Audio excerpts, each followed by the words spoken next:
Let me tell you a couple things about our next presenters.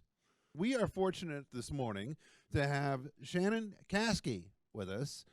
Shannon has worked in healthcare for almost 20 years and has spent the last 11 of those years working in the sleep center at the Oregon Clinic, where she is the sleep center manager. So she knows which way these things go. And she's got all kinds of wonderful paraphernalia that she and Heather are going to share with us today. Heather Stecklin is our very own CareOregon population health respiratory therapist. She's been with CareOregon for over 7 years, originally hails from the great state of North Carolina, to which she's vowed to never return because Oregon is that fantastic. Am I right? All right, so we've got about a good hour with these two to learn about some of these different devices. If you would like to explore putting these on your actual face, this is your chance. This is your moment. So please give Shannon and Heather a huge welcome, and we'll get started. Thank you, Paul.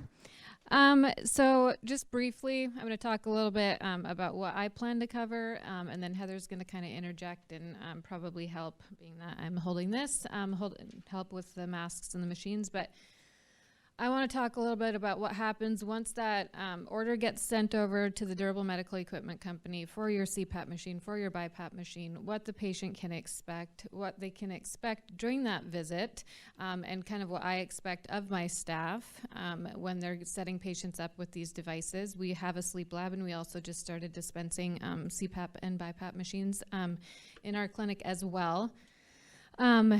I want to go over the changes that have been made to the different mask types over the years, how much improvements have been made.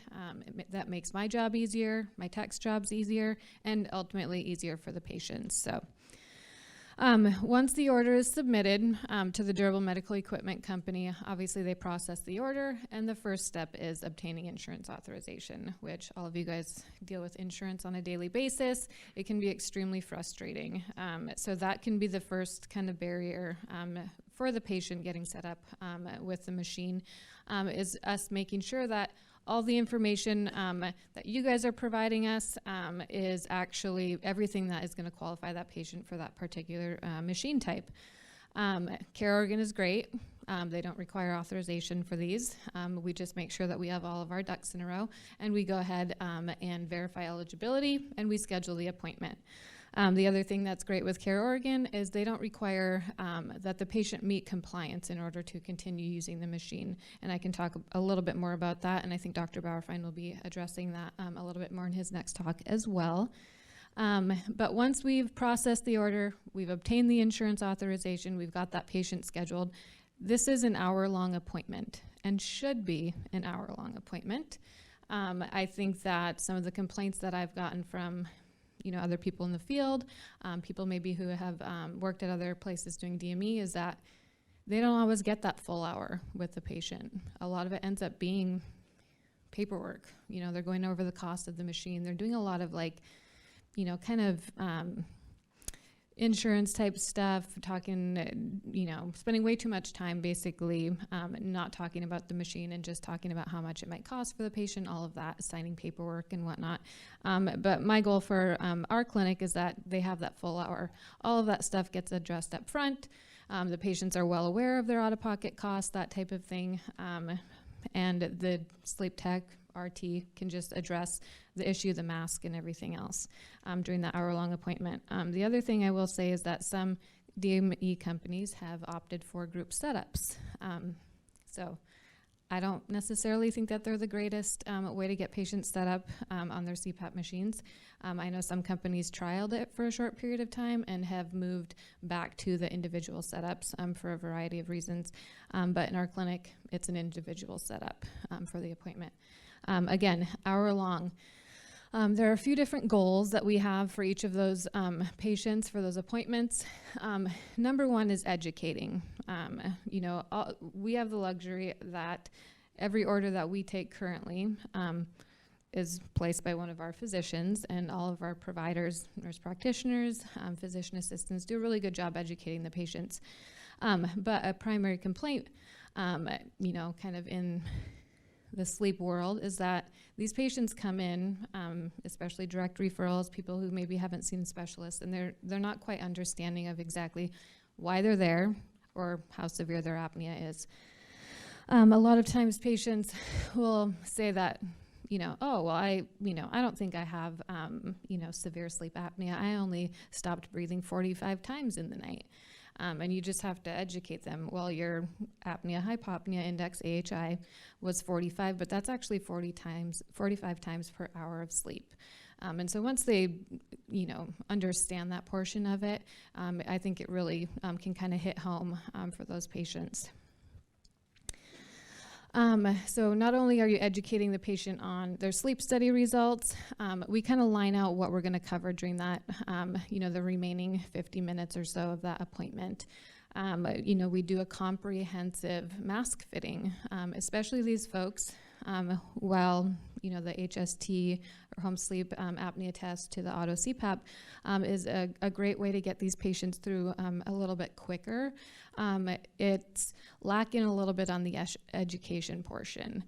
When you come in for an in-lab sleep study, you have the split night, you have that one-on-one with the tech, they're explaining everything, they're doing a comprehensive mask trial before you even get into bed, and then ultimately if you come back in for a full night with a CPAP mask, again, there's a lot of education that is involved before they even get the patient into bed. But when you do the home sleep test to an auto CPAP, that education falls on the person setting up the patient with the device. So we like to make sure that they have enough time so that the patient fully understands before we even move into the mask fitting, everything that they need to understand to move forward. The other thing that we do just while having those conversations with the patients is we're looking at them. Are they, breathing just fine through their nose? Are they mouth breathers? It's just kind of part of the assessment. We're looking at the size of their nose. We're looking at the shape of their face, thinking in our minds which option is going to be good for this patient. And usually at the end of that 10 to 15 minutes, we have a good idea of where we're going to start as far as the mask goes. So, moving on to the mask fitting, there are different options, obviously. I'm sure a lot of you guys are aware of some of these options, but for the different mask types, the manufacturers of these masks have actually done an extremely good job, especially the past 11 years or so that I've been in the field. They're understanding the problems that we as clinicians have getting patients fit with the proper mask, but also the ease of use of these masks for patients in the home. They need to make them pretty straightforward, and they also need to make them much easier for us to, change out if we need to. And so I'll go over a little bit of the changes that they've made to the different masks over the years. So I'm going to start with the smallest type of mask, which is the nasal pillow mask. And I will say that it's by far a patient's first choice because of the size of the mask. It's small. It's a little, maybe more appealing, especially if they have a bed partner, if they're worried about how they'll look to their bed partner. They often want that smallest mask. And unfortunately, sometimes it's just not the best fit for them. But we happily trial them on the smallest mask. We give them an opportunity to try a variety of the masks. But the nasal pillow mask here, this is an example of one. So I'll explain a little bit more about how great the manufacturers have made this for us as far as swapping the masks out for patients if one style doesn't necessarily work well for them. But the one thing that I really like about this particular mask with the nasal pillow style masks, the nasal pillow portion that actually sits inside of the nose, used to be extremely uncomfortable. It sat too far up in the nose. It caused a lot of discomfort on the inside of the nose for patients, especially when you think about using something like this for 6-8 hours every night. You want to make sure that it's not going to cause significant problems. So for this newer style, it does have, maybe Heather can demonstrate. It does have gel pillows. This has been, I think, revolutionary for folks on nasal pillow masks because the gel does not allow the pillow to sit far up into the nose, so it isn't causing the same discomfort, and then the gel is also just really comfortable. So this has been extremely helpful for a lot of our patients. So I'm going to, as we move into the different style masks, I'm going to have Heather show you how we can kind of turn this nasal pillow mask into a nasal mask and then also into a full face mask. Again, talking about ease of use. One mask isn't working well for a patient, we don't have to completely swap out everything in order to get them to a different mask. So I have another style here. This mask is I think it's actually the newest one put out by ResMed. It's a nasal pillow as well, doesn't have the gel. I will say that my techs setting patients up are going to opt for the gel over the non-gel nasal pillow, just for comfort reasons for the patient. So again, this mask, ease of use for patients, it's extremely nice, but it also is going to allow us to swap out this little portion in the front for a nasal type mask as well. So there's some flexibility that we have with that. This is another gel mask. Doesn't have the opportunity or the flexibility like the first one here to switch to like a nasal or full face, but it's still a good option for if you know the patient's already comfortable with a nasal pillow mask. Maybe they're using an older style. This is a great option to switch them to. Now, a traditional nasal mask, which if patients are unable to tolerate a nasal pillow, before we would go the route of maybe a full face mask, we might just trial them on a nasal mask. So usually when the patient comes in to our lab for a sleep study, we'll trial them on the nasal pillow and a nasal mask. And if neither one of those go well, then we might transition to a full face unless it's obvious that the patient is a mouth breather, and we might just go straight for the full face depending. But a traditional nasal mask is going to sit over the whole surface area of the nose. Again, nasal pillow, nasal mask, the patient has to maintain nasal breathing throughout the night.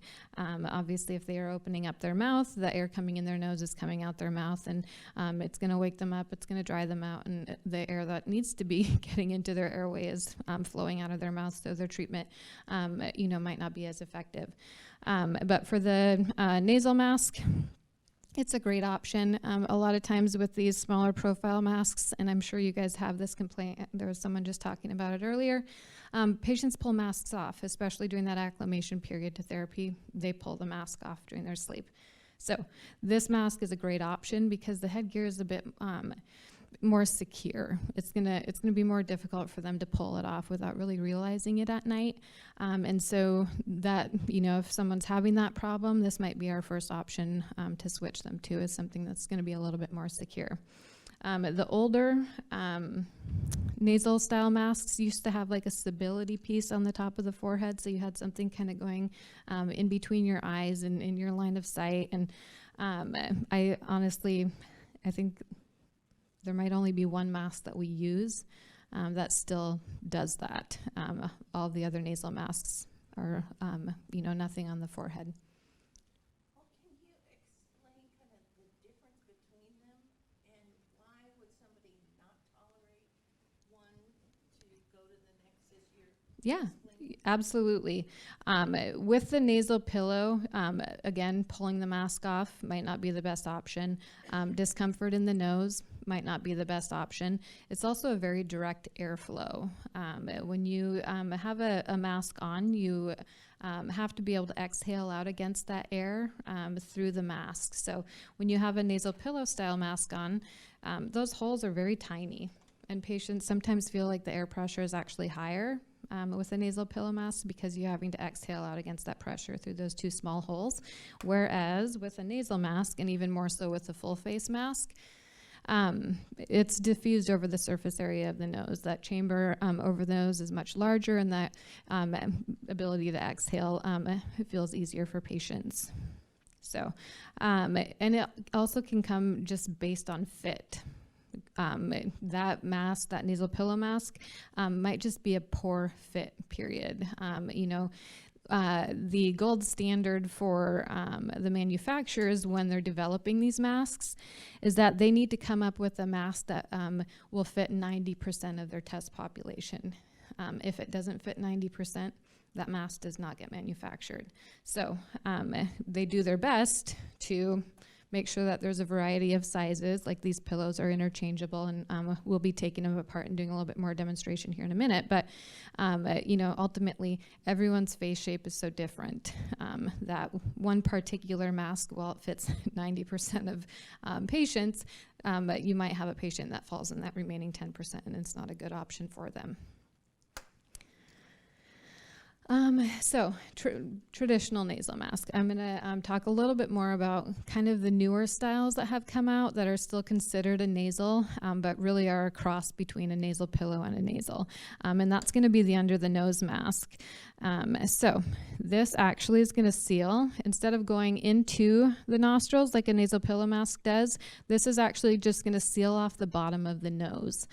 So nothing going into the nose, just sealing off the bottom of the nose. So if patients did not like that feeling of having something inside of their nostrils, but also they don't want something that large that's going to sit over the whole surface area of their nose, this might be a great option for them if we can get a good seal. I'm going to have Heather actually go ahead and grab our other version. So it's a very simple fix. If the nasal pillow isn't working for them, Heather can pop that cushion off.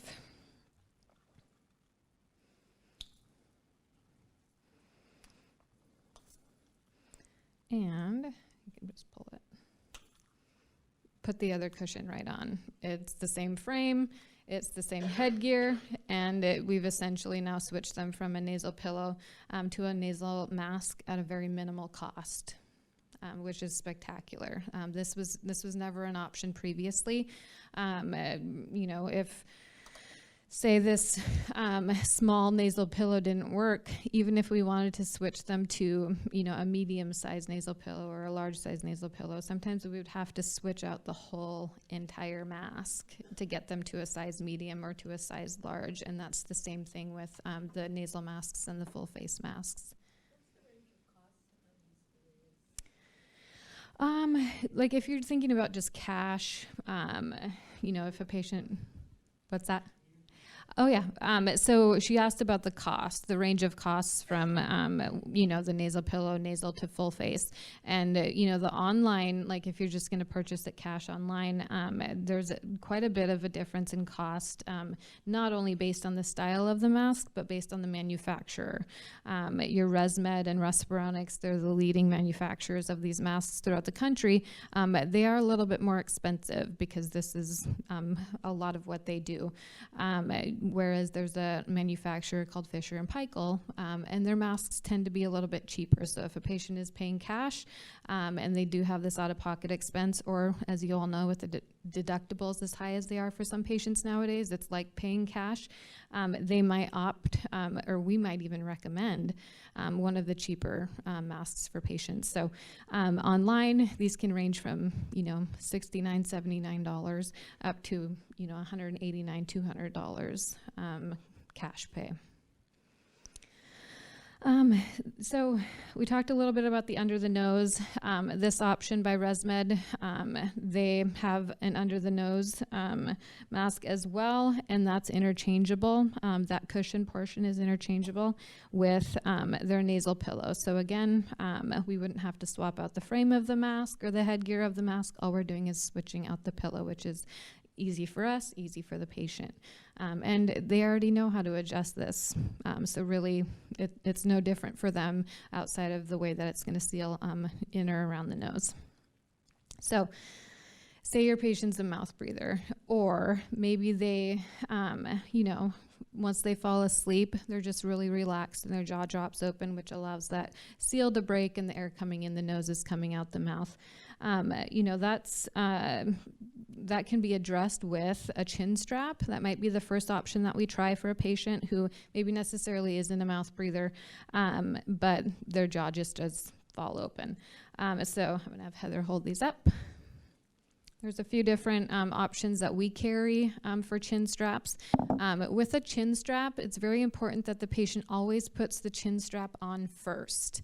So they may not really be excited about having to use an additional item in the treatment of their apnea.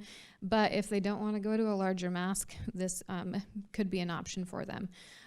So they put this on first. The problem with putting the mask on first and then the chin strap is that the chin strap can shift the mask during the night. So chin strap on first, mask on over it, and it's just enough to support the jaw. I mean, I have had patients who have used duct tape over their mouth to keep that seal.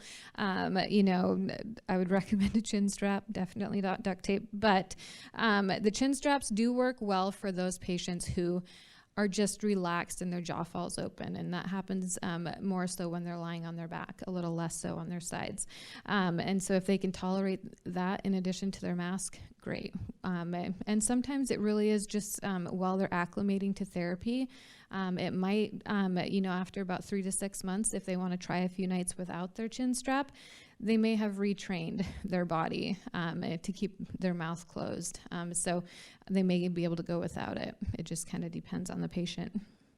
So if they are true mouth breathers, or if they are really struggling to tolerate one of the smaller masks, maybe it just feels like too much pressure. When we switch them from a smaller mask to a full face mask, the surface area or the chamber on the mask is much larger. So again, that air is diffused a little bit more and can be more comfortable for patients. And they also don't have to think about keeping their mouth closed. I mean, if you have this air coming in your nose and you're trying to relax and fall to sleep, but you have to concentrate really hard on keeping your mouth closed, it's really hard to fall asleep. And then as soon as you fall asleep, your jaw's going to drop open, the air is going to come out, and you're going to wake up. So it's frustrating for patients. So this sometimes is just like a comfort thing. It's just like, great, now if my mouth opens, no big deal, still getting that air pressure, and I don't have to concentrate really hard on keeping my mouth closed. So the problem with a full face mask is, while yes, it's a larger chamber and it can be more comfortable, is that it's also a larger area to seal off, and so we tend to have more problems with leak. Mask fit is extremely important. Once you get to the full face mask, you want to make sure that you're getting the right size cushion for the patient. And this just takes experience. The techs that I have working for me both have 10 plus years of experience in the field, mask fitting. You know, I wouldn't even consider moving someone into this position unless they've had at least 5 years of experience, because it really does, it takes experience to really know how to fit a mask well. And I think Heather can attest to that as well. So I'm going to interject one thing. One thing I've seen a lot, just in my experience, is people that have claustrophobia, or a lot of patients that have COPD, really enjoy the full face mask more than you would imagine, because it allows them not to feel confined on how they can breathe. So that's a good option to consider, you know, talking to people about if they're having that trouble. So claustrophobia, now that you brought it up, is extremely interesting, and you know, there are 2 different reasons why a patient might experience that with a CPAP mask. The first being the size of the mask on their face. We've worked with a lot of patients, PTSD, a history of some sort of traumatic event, or abuse, and you know, just the size of the mask on their face is what they struggle with, and so they opt for the smaller style masks because it doesn't trigger that feeling of claustrophobia. And in fact, I instruct my employees to never use the word claustrophobia unless the patient brings it up themselves, because I feel like it triggers that. It's like, oh yeah, this is too hard to breathe. So you know, if they bring it up, fine, but really it's just, you know, asking some, you know, very pointed questions from the tech that can, without actually saying the word, can help to address problems. But the other reason for claustrophobia is just the amount of pressure. So a patient does fine, you know, with the smaller size mask because they think that that's what's going to trigger their claustrophobia. But actually, once you hook them up to the air pressure, that's what triggers that. It's just like, oh, I can't breathe. And that's what makes them want to rip that mask off. So transitioning them to a larger style mask, while a little counterintuitive, actually can be much more comfortable for the patient, like Heather was saying. So a little bit about the history of full face masks. Just like the traditional nasal mask, there was usually a bar that would stabilize the mask on the forehead, again, right in between your eyes, your line of sight, uncomfortable for the patient. The biggest complaint is, well, how do I put my glasses on? And how do I, if you want me to relax and read and watch TV while I'm getting used to this, I can't do that without my glasses. So once they started coming out with this particular design, it was helpful, and a lot of patients transitioned to these styles of full face masks. So this obviously doesn't have that piece on the forehead. Probably the biggest issue with the full face masks is that patients with a prominent bridge, it can be difficult to find a good fit that's comfortable for those patients, because it can cause some tenderness, sores on the bridge of the nose. And then you also have those folks who have no bridge at all. And so if there's no bridge for that to seal on, you get a lot of leak out into the eyes. So I'm going to have Heather actually pull the cushion off of this. So this was something, a change that the manufacturers made with the full face masks is that before, again, if we wanted to switch the patient from a small to a medium mask, we would have to swap out the whole mask completely. Now they have mask frames, and those cushions are actually completely removable. You can pull the cushion off there. Just like. So any size cushion sits on the same frame. It doesn't matter if it's a small, a medium, or a large. We can swap that cushion out. Very easy. Same frame, same headgear. There's not much re-instruction for the patient at all, which is great. So probably the newest full face mask is to actually kind of combine an under the nose and over the mouth style. So this has that little kind of rectangular type opening that's going to seal off underneath the nose, and then also seal out over the mouth, which is great because then we're alleviating the bridge of the nose problem, and then also alleviating a lot of that leak into the eyes that patients complain about. So this mask actually only has two sizes, so that's one of the limitations. But again, Heather will show you the frame and everything is exactly the same, but you can swap out the different size cushion for the patient if you needed to switch that. Except for Heather can't get it apart.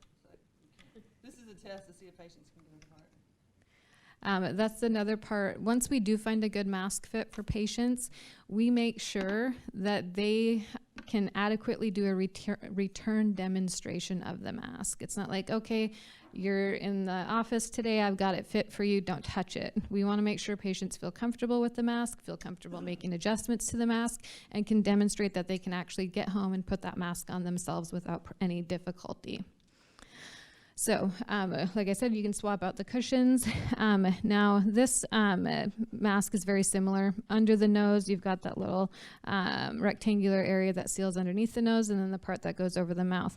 But as I had Heather demonstrate earlier, this transition from a nasal pillow mask now to a nasal mask, I'll let her if she can, transition it to a full face mask. So it is a little bit more involved in that we actually have to swap out the headgear and the cushion, but the frame of the mask and the swivel actually stay exactly the same. So I'm going to keep talking. Halfway out of time, so maybe we'll get. I'll move on to the machine. You guys are standing up here with us, so you can actually see what we're doing. So we actually dispense Respironics devices. A lot of local companies dispense the ResMed devices, which I apologize, I don't have an example of one here.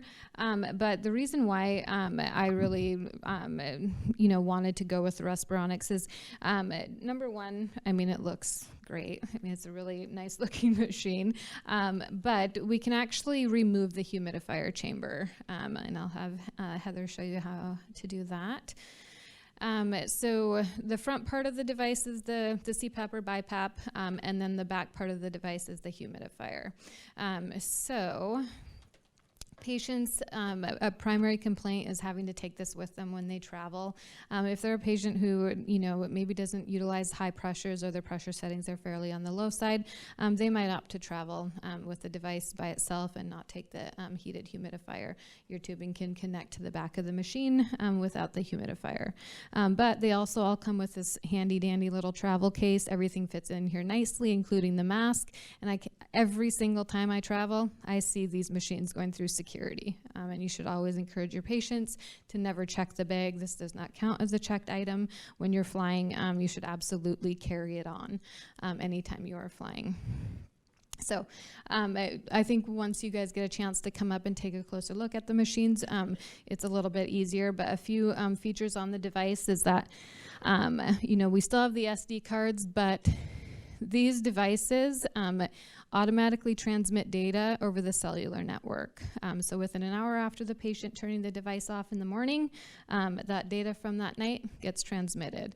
And we have access to it in the office. So if the patient calls in that day and they have a question and they had problems the night before, we can look at that data. Whereas before it was sending those SD cards in the mail and waiting for them to come and then sending them back for the patient.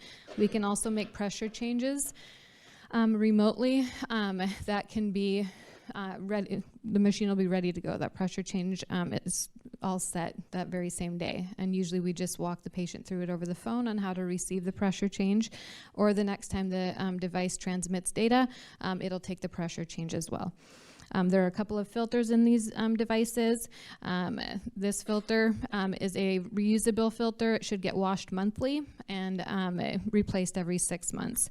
There's a little disposable fine filter that gets replaced twice a month. Not washed at all, replaced twice a month on that.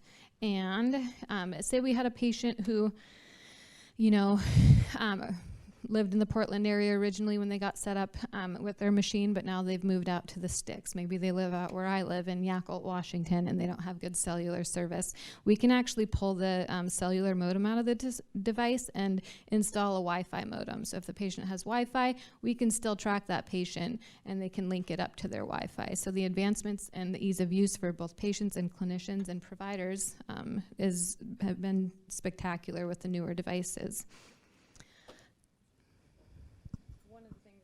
Is this on? Yes. One of the things that Dr. Bowerfind is going to go over is compliance, which relates to the data that we get from these downloads. So that's really helpful because a lot of people think that they're using it a lot more than they actually are. So that gives us a lot of information. I'm going to make sure that we've covered everything on here and then we can kind of move forward. One of the things that I want to make sure everybody's aware of is that the companies that are in the community that provide these are vast. There's a lot of people providing sleep equipment. So I know that some of you are at CareOregon, some of you are in primary care clinics. It's a really great idea for your clinic to decide a couple of companies or that you like, that you can get used to, that you can start working with, because these, what we've alluded to before is the biggest problem, or not problem, the biggest barrier with using this equipment is that long-term follow-up afterwards.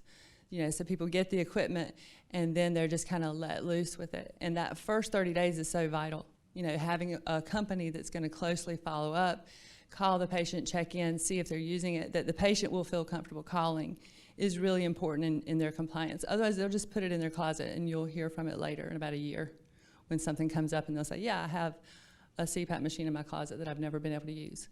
So we want to make sure that we're connecting people with the right company. We don't want to recommend companies, but I do recommend that you find somebody that you like, that your clinic likes and that is comfortable with. So you can have a point person that you work with. That'll help make your service improve dramatically.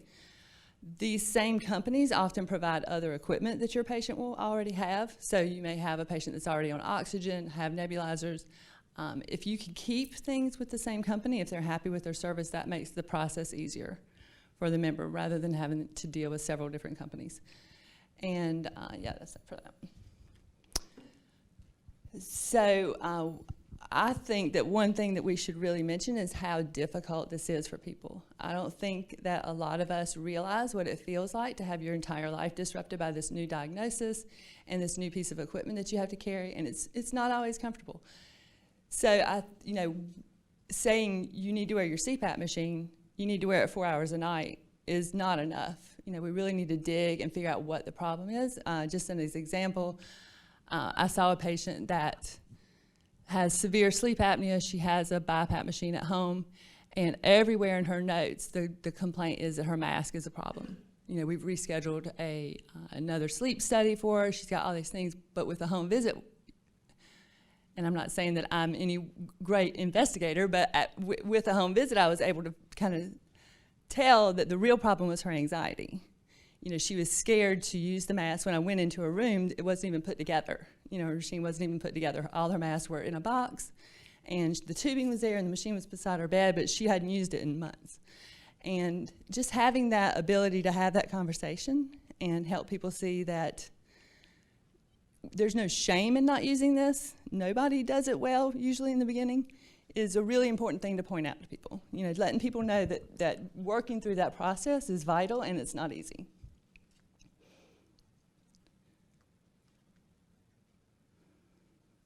So you have a handout in your folder that looks kind of like this. Does everybody see that?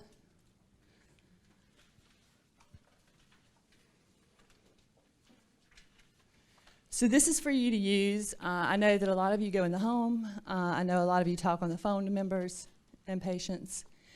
And this is for you to use. This came from the Oregon Clinic, so Shannon may want to talk about it some as well. But when you have patients that you're talking to and they have these the complaints are pretty similar, you know, that people have with these. This is just kind of a reference for you to use so that you can see maybe what the next step is if you encounter these type of problems. We talked a lot about how the mask can be interchanged, and the value of that is great financially, but it's also that the patient has options. You know, they don't always like the first mask they get, and if they can't get another one, and the DME companies are not always super upfront about the fact that they can get another mask if they don't like the one that they have. They have, is it a 30-day across-the-board window to return a mask and get a different one? But if they don't know that, if they weren't told that, then they'll just not wear it. You know, so we want to make sure that people know that that's an option. The mask discomfort, you know, if that's a problem, these are the kind of the questions that you can go through. And we don't expect you to be sleep specialists. We don't expect you to like understand this all. But these are kind of questions that you can start with. Just even narrowing down what kind of mask they have is helpful. Did they ever like the mask? Because that will tell you a lot. You know, was it a mask that worked really well, but actually it hasn't been replaced in a year, and so it just needs to be replaced? You know, or is it a new problem or is it an old problem?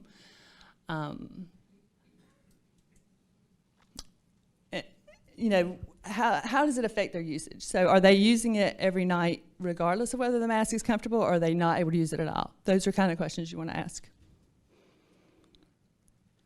Mask leak. We have a lot of people with facial hair, a lot of people with different shapes of faces. The masks are going to leak, and that's a big problem, especially if it's leaking in their eyes. One of the reasons masks leak the most, or not the most, if it's a good fitting mask and it's starting to leak, it's because it's probably not been cleaned well, and cleaning is a section we're going to go over pretty quickly. But having that mask clean and functioning is going to improve the seal dramatically. So too much pressure, you know, do they feel like the pressure is all of a sudden too much, or and we talked about the weight changes, different things can affect whether or not they feel like the pressure is too high. One of the things that I've seen is people, if they feel like they're swallowing a lot of air, is that they're actually opening their mouth also. So those are things that you can watch for that. Not enough pressure, also a complaint. Are they still snoring? Not everybody has a person that they sleep with, but if they do, that person is a really great source of information.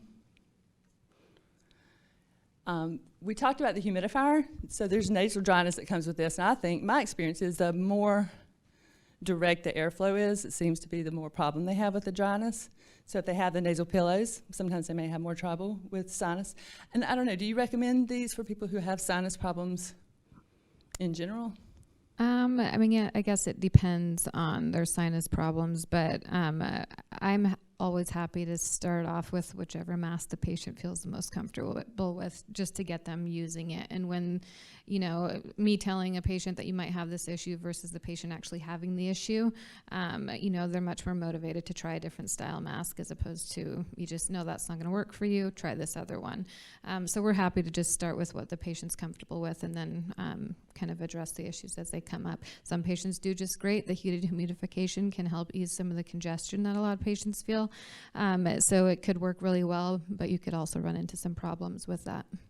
And most people get the humidifier. I mean, is it all devices will come with heated humidification, and in fact, I think the majority, if not all devices now, come with the heated tubing, which allows the, you know, the humidification setting.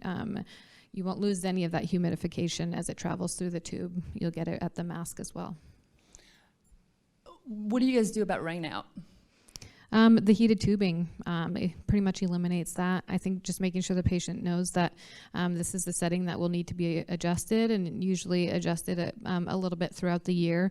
In the winter months, when you've got your heat going and the air is much drier, you might want to increase the humidification for comfort. Summer months, if you've got the air conditioning going and your humidification is set up too high, you might have some issues with rain out, and you might want to decrease. So just making sure the patient's comfortable and knows that these are adjustments that can be set based on comfort.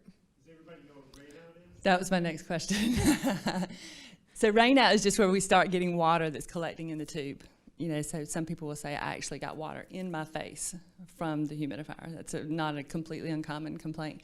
And so that can be adjusted by the settings on the machine, but also the room temperature, and there's variable things that can affect that. So I think one of the takeaways from this list is that there's a lot of small things that can go wrong, and they need to have a relationship with someone that they feel comfortable calling to ask questions. It may be the sleep lab. Some sleep labs are going to be more supportive than others. It may be the DME company that set them up. It may be their primary care physician, which is kind of why we're hoping to increase the knowledge in the community about this, so that the problems that come up are more common. People understand how to deal with those. But making sure your patient has a point person that they're used to calling and that they feel comfortable calling. So we're going to move to, how much time do we have left? 10 minutes, okay. We're going to get through this part really quickly. We put a cleaning supply schedule in your packet as well. And then we also have a ton of cards here that you guys can take with you that are just to tell the patient how often to clean things and how often they can have things replaced. So I think Everybody when you know, you are seeing these patients, that's one thing you guys can do is just take a look at the condition of the machine and the condition of the mask. Heather's got some pictures in the presentation, you know, of some masks that we've seen come through. And I get that there are some circumstances where a patient, maybe they lost insurance or were purchasing these things out of pocket for a long time and just didn't have the funds to be able to purchase new masks. But a lot of it really is that they don't understand how often this can be replaced. And I have healthcare people that work in healthcare that, you know, as patients, and they don't even understand the importance of cleaning and replacing the equipment. And ultimately, you're going to have a lot less problems with the equipment, and you're going to become or be more compliant if you're cleaning and replacing these on the recommended schedule. And if you ask people, that if you're on the phone with someone and they're saying, you know, I haven't been cleaning my mask or whatever, you know, you definitely want to go, you know, we can send them information on how to clean their mask. We can direct them to other people. But often they have stuff already in their house that's been shipped to them, because a lot of the companies auto ship supplies according to when they're due to be replaced. So exploring that avenue as well, you know, because rather than cleaning a mask that looks like one of these, you can just put on a new mask, you know, and start over and then start cleaning, and that's probably a good route to go, because people really don't understand how often they can get these replaced. It's frequent, you know, which is for a reason, but it's more frequently than you think. I think this is the part that with our sleep-deprived population that we are working with, the hour-long setup that we do on the forefront education and, you know, on how to use the mask and the machine, and this all gets covered. they're sleep deprived. They might only retain about 30% of the information. They might be able to walk out of the visit knowing how to turn the machine on and off and put the mask on, and that's all they retain. And so, anytime we're contacting the patient, we're letting them know, okay, you're eligible for this. Have you changed your filter yet? Have you changed your cushion yet? Have you been washing your equipment? Making sure that these patients have those reminders. And then also, I have my staff, particularly, they might have a patient who fell asleep 6 times during that setup. And so it was all they could do to get them to the point where they could leave and set it up at home and use it that night. And we know that patient might need some reinstruction once they're using the device for a little while. They're sleeping a little bit better at night, and they might come back in and we can go over some things again with them.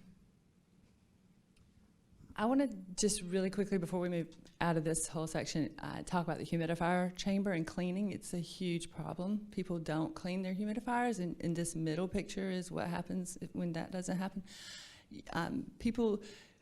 It's a lot of cleaning, and it's a big problem if they're not cleaning it, because it's direct. They're just inhaling that, every night. So I think it's a great idea. Anytime you talk to someone about their equipment, if you ask them how they're, and you don't want to say this is, well, we all know how to do motivational interviewing, but don't ask them if they're cleaning their humidifier. Ask them how they're cleaning their humidifier, and you will get a wide range of answers. A lot of them are dishwasher safe. I don't know whether this is true for these. It's best to just wash by hand. And then vinegar and water, is that what you still recommend? So washing the equipment, dish soap and warm water is perfectly fine. If the patient, is getting over a sinus infection, or they feel a need that maybe they should actually disinfect the supplies, you can use a vinegar water solution, which is 3 parts water to 1 part vinegar. Submerge for 30 minutes, rinse really well to get that vinegar smell out, and then they're good to go. And probably the biggest thing with cleaning is, all of the cushions, the part that actually seals on the face, these are silicone. Silicone's a porous material. Any dirt and oil that builds up on this is going to compromise the seal. And so when you guys get a chance to come up here, you'll feel these are all brand new masks, and they're fairly tacky, and that's what really helps secure it on the patient's face. When they've been used, even for one night, if the patient has really oily skin, you're going to feel that oil on the mask. And a second night on the mask, they might have a lot of troubles with leak if they haven't washed it. So following those recommendations on that handout is extremely important. But you can notice, I think tubing is once a month. Is that correct? Or What's 3 that? months? Tubing is every 3 months that they can get a replacement tube. I have the little thing here. And part of this, patients will look at their supplies and they'll say, well, it looks fine. Why do I have to replace it? Some of these items are hygienic replacements. We're putting warm, moist air through these, the tubing and into the mask, and they're breathing in and out. They're coughing, they're sneezing, these are on their face for 8 hours every night, hopefully. And so it really, that's how we explain it. It's a hygienic replacement. It might look fine, but there might be something growing in there. So let's just go ahead and get it replaced. I'm going to back up to one more point I want to cover. Clinic champions. So one of the things we want to stress is that we don't expect people to walk out of this presentation with the knowledge to just handle all their sleep patients without having to reach out. We would hope, and we are interested in supporting you guys, if there's any situation in which you have someone in your clinic that is interested in learning about sleep. I mean, that's really the best way to handle this, because it's such a huge diagnosis. It's such a big undertaking to understand and to treat and to support these patients. If you have someone in your clinic that's your sleep person, that's interested in learning about sleep, that's interested in taking those phone calls so that they kind of are familiar with the conversations that they'll have, they're familiar with who to direct them to. That's a really great way to start diving into this more deeply. If you have a clinic, if you're in a clinic that you feel like would be interested in doing that, grab one of us afterwards. I know that that's a process that we're looking at moving towards. So please do that. I think we are done with the talking piece of this. We'd like you guys to have time to come up and look at this, but I don't know that we won't just wait until the end to do that. Is that what you prefer, Paul? Ideally, if we, maybe we're about to take another break. Let me go ahead and make sure I don't violate protocol here. We're about to take another quick break, but as we march out, I mean, by all means, as you're taking a break, feel free to come up and take a look at things here, and then we're going to have that Q&A segment towards the very end, which I think we can also use that to come up and explore the equipment a little bit more. So whatever you feel is best with your time. But we just want to make sure we're fitting everything in today. Pretty informative, wouldn't you say? We have examples of... We have CPAP and a BiPAP. If you're interested in feeling what those pressure differences feel like, it's significant, and we have a way for you to do that. So let us know, and you can actually put on the machine, feel the pressure. I highly encourage you to do that. It's way different than you would imagine if you've never done it. So that's available. I know I want to wear one. Do you? Yeah. Yeah, me too. All right, well, let's go ahead and give a huge round of applause to these two. Fantastic information.